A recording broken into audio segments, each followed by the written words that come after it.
Oh, for real? Oh, really? That's what it is? Okay. Oh, y'all do.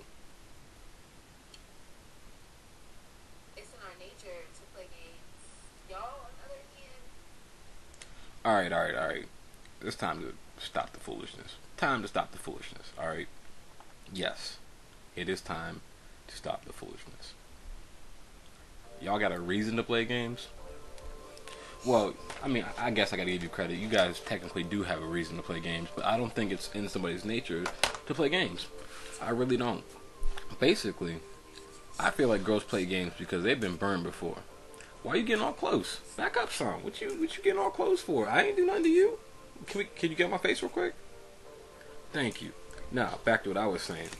I think girls play games because they've been burned. You know what I'm saying? And they don't want to give up control. So they play these games to maintain control in a relationship, which really technically isn't there depending on what kind of dude you're dealing with. If you're dealing with a lame who's gonna let you just run all kinds of games on him or whatever and do what you want to do, good for you. You picked the right dude. But if you're with a real dude that you can actually respect, those games aren't gonna come up. Most girls who play games follow this archetype, and stay with me on this one. Just sit back and relax. If you play games you've generally been burned before, let's say the dude that you never thought you could talk to decided to talk to you. You know, maybe he was upperclassman, you were a freshman, or whatever the reason is. And he just comes at you sideways, and well, not sideways. I really don't want to say sideways. He gets at you, and you're geeked about it, and you know all that good stuff. And why are you getting all close again? Because I said the dude that you liked back in the day. I mean, you ain't got to get this close to me. We can have thank you again. I just feel like that your first time getting male attention wasn't like that, but then as soon as you got burned, it was a problem. And now that you've been burned, you try and make people pass these little tests to see how down for you they really are. And one of two things happens. Either you push the right ones away, and there you go again. What? I'm over here. Back up. Jeez. So, you close enough? Jesus. You either, push the right ones away, or, you know, you just deal with dudes who jump through hoops because they want to get to somewhere, and once they get to somewhere, after they done jump through all them hoops, they leave, and then you're left assed out again. Excuse me, I'm getting blown up right now. By who? I don't know. But, yeah, so, moving on. Girls playing games, you end up playing yourself. Well, usually when it comes to a dude like me, because if you play these games trying to keep me at a certain distance or see how down for you I am or whatever, you know, and there you go again, getting all close into my face and stuff. It's not appreciated. You play these games and you just let me know exactly what areas you're trying to protect. You give me the keys to the kingdom because I can pay attention. If you start acting a certain type of way every time we get to a certain topic or level in our relationship, I know you're guarding it for a reason, so that makes you want to take a look. It's like, you know, your parents telling you not to open that locked door. I'ma pretty much go ahead and open the door because it just piqued my curiosity. And girls are worse than dudes. Not at times, all the times. You know, dudes will try and get away with stuff, but as far as like out and outright game playing, girls don't.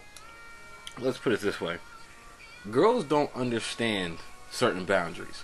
Guys understand boundaries and disregard them, but a dude, once he gets to a certain point, will respect boundaries depending on the type of dude that he is.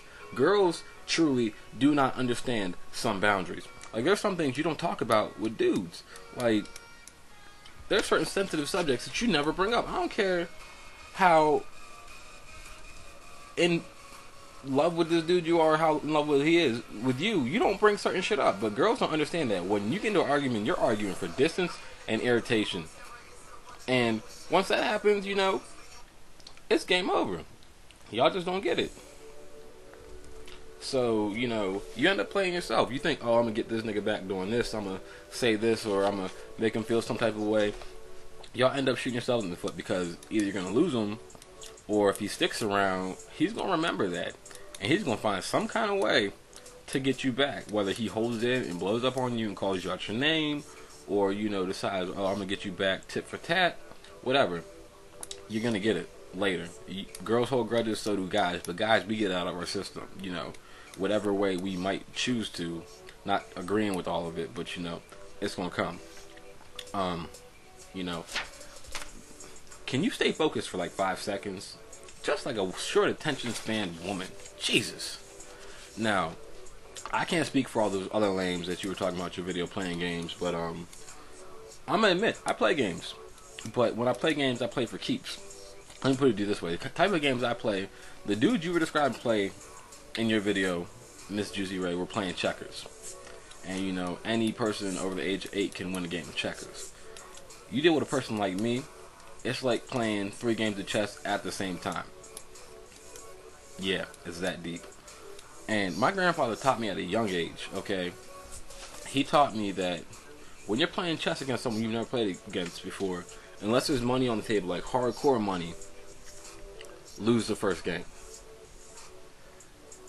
And I didn't get it at first because, you know, my competitive nature told me, you know, hey, Ian, why would you lose a game? Just go ahead and beat him. And he says, lose the game, but make it look like you were trying. And then after a while, I got what he was saying. Because say if you lose the first game, and it looked like you were trying hard to beat this person, they beat you. Lose 2 games, lose 3 games, however many games, you know, you're going to play this person. And they get into a sense of comfortability. They have a false sense of security that they're going to beat you every time, because your best move isn't better than their worst move. But you got so much more in store for this person. And then when the stakes are high, when the chips are down, and you say, hey, let's play a game of chess for it, they're not expecting your A game because they've never seen your A game. What they think is your A game is really your B or C game. So now who's in trouble? You or them. Yeah, you done lost all them other games, but the one that matters, you got it unlocked because they have a false sense of security. So let's say you play those little, you know, I hang up, you need to call me back games, or you try and test me or whatever. Don't you think I've been around the block? Okay, when I was a little kid, I grew up hanging out with my mom, my sister, my mom's cheerleading squads, her soccer squads. I didn't mean to flip y'all off. You know, she coached girls sports. So I've grown up seeing this at every step in my life. I pay attention. I watch Lifetime. I go to Chick Flicks, not because I enjoy it, because I'm taking notes. Do you see? I always take notes. Yeah, I listen. I pay attention. And that's where y'all get in trouble. Y'all think dudes aren't paying attention.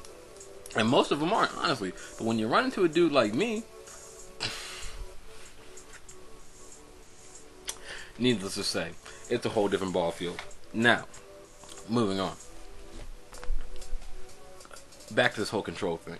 So you play your little games and you think you got control because you got me jumping through all your little hoops. But let me put it this way. If I want something out of you, like say if I want you to come forward, like say if I tell you, if I wanted you to step forward, and I know that telling you, hey, step forward, ain't gonna get you what I want because you're gonna try and do the opposite of what I want you to do. My solution is to push you backwards. And I don't mean like shove you, I mean put my hands on your shoulders and start pushing you backwards. You start resisting against me, and the more I push, the more you push. Well, guess what? When I put my hands back and step back a step, guess which direction you're coming in? Not going backwards, you're coming forward. You get it? Do you get it? Do you really get it? Just to break it down in case you didn't get it, everyone. If I want you to do something, I'm going to do the action that I know for a fact is going to get you to where I want you to get. Okay? It might not seem like it to you. It's kind of like going left to get right, but you know, you're going to end up where I want you to be at, and you just need to come to grips with that fact. So it'd be a lot easier if you just stop playing games, because once you stop playing games, we can actually get on some grown up stuff and, you know, be productive in our lives and our relationships. You know, games are pointless. Games are just grasps at control in a relationship that really isn't there, because at the end of the day, a person reserves the right to say fuck it and walk away. And when they do that, aren't you going to feel a little bit assed out because you played all them games that pushed that person to that point? I mean, Just a thought, just a thought. But take it or leave it. And yeah, remember, life is chess, not checkers.